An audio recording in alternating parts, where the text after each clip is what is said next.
Сәлеметсіздер ме балалар? Бүгінгі біздің жаңа сабағымыздың тақырыбы мәтін деп аталады. Мәтін дегеніміз не? Мәтін мағына жағынан өзара байланысты екі немесе одан да көп сөйлемдерден құралады.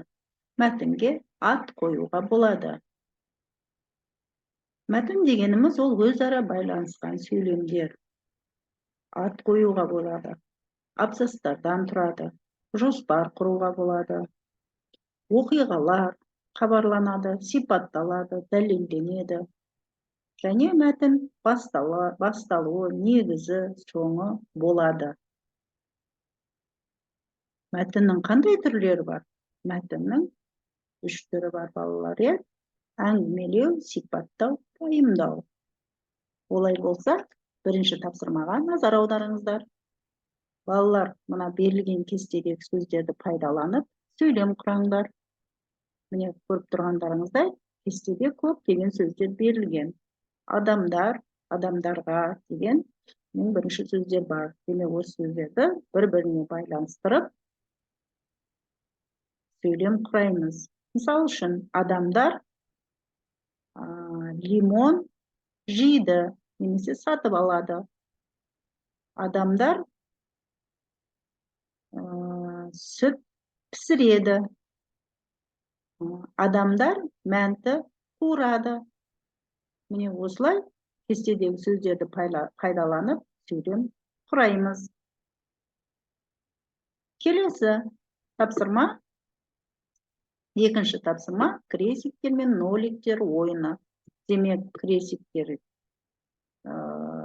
ойында кім деген сұрақ 0 қоямыз, не деген сұраққа крестик қоямыз. Демек, бізде берілген міне сызбада аспаз, сүт, нан, сатушы, құрт, айран деген сөздер берілген. Міне біз осы ойынды ойнаған кезде, мысалы, аспан болса, мәселен, аспаз болса, кіме, демек біз 0-ті көрсетеміз. Сүт, ол X. Яғни крестикті көрсетеміз. Дәл осылай ойын жалғасады. Үшінші тапсырма, мәтін бойынша графикалық диктант. Міне қарап тұрғандарыңыздай, мәтін бойынша графикалық диктант орындаймыз. Келесі төртінші тапсырма, берілген сөздерді реттеп, орын-орнына қойып, сөйлемдер құрастырыңдар. Бұндай сөйлемдерді орын-орнына қойды біз өткен сабақтарда да орындадық. Солай бола тұра, мен бірінші сөйлемді сіздерге үлгі ретінде көрсетіп өтейін. Бар адам отбасымызда 5. Бұл жерде сөздер ретсіз тұр. Демек, осы сөздерді реттеп, орын-орнына қойып, сөйлем құрастырамыз. Демек, отбасымызда 5 адам бар. Міне осылай сөздерді реттеп, орын-орнына қойып, сөйлем құрастырамыз, балалар. Келесі тапсырма 5-ші, әр қатардан тақырыпқа сәйкес келмейтін сөздерді табыңдар. Бірінші сөйлем қатарды қараймыз. Ата, әже, немере, аға, сіңлі, мұғалім, атана. Демек, бұл жерде сәйкес келмейтін мұғалім деген сөз. Дәл осылай келесі қатардағы сәйкес келмейтін сөздерді табыңыздар. 6-шы тапсырма, мақал мәтелдердің жалғасын тап дейді. Демек, міне қарап тұрыңыздар, мына жерде мақал мәтелдер берілген. Әке асқар, әкеге қарап ұл, шешеге қарап қыз, отан отбасынан деген, және мына жақта өседі, басталады, тау деген сөздер берілген екен. Енді міне әке асқар, тау. Міне дәл осылай берілген мақал мәтелдердің жалғасын табыңыздар. 7-ші тапсырма, жоғалған әріптерді тап. Міне мына жерде әріптер жоғалған. Міне осы әріптерді тауып табамыз. Менің інім бар. Міне дәл осылай жоғалған әріптерді табамыз, балалар.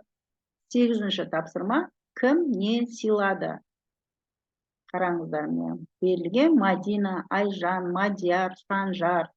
жалпы сөз досына, одан кейін қуыршақ, қоян, қонжық, мысық, гүл сыйлады дейді. Демек, Мадина досына қуыршақ сыйлады. Дәл осылай кім не сыйлағанын табатын боламыз. Ең соңғы 9-шы тапсырма қайсарлы сөзіне фонетикалық талдау бойынша сатылау кешенді талдау жасаймыз, балалар. Демек, қайсарлы деген сөзде неше әріп, неше дыбыс барын табамыз, және бұл жерде неше дауысты, дауыссыз, неше жуан жіңішке аралас буын сөз, неше буын, неше тасымал, екпін қай жерге түсіп тұр, буын үндестігі, дыбыс үндестіктерін тауып, фонетикалық талдау бойынша сатылай кешенді талдау жасаймыз. Балалар, міне осымен бүгінгі сабағымыз аяқталады. Келесі кездескенше сау сәлеметте болыңыз.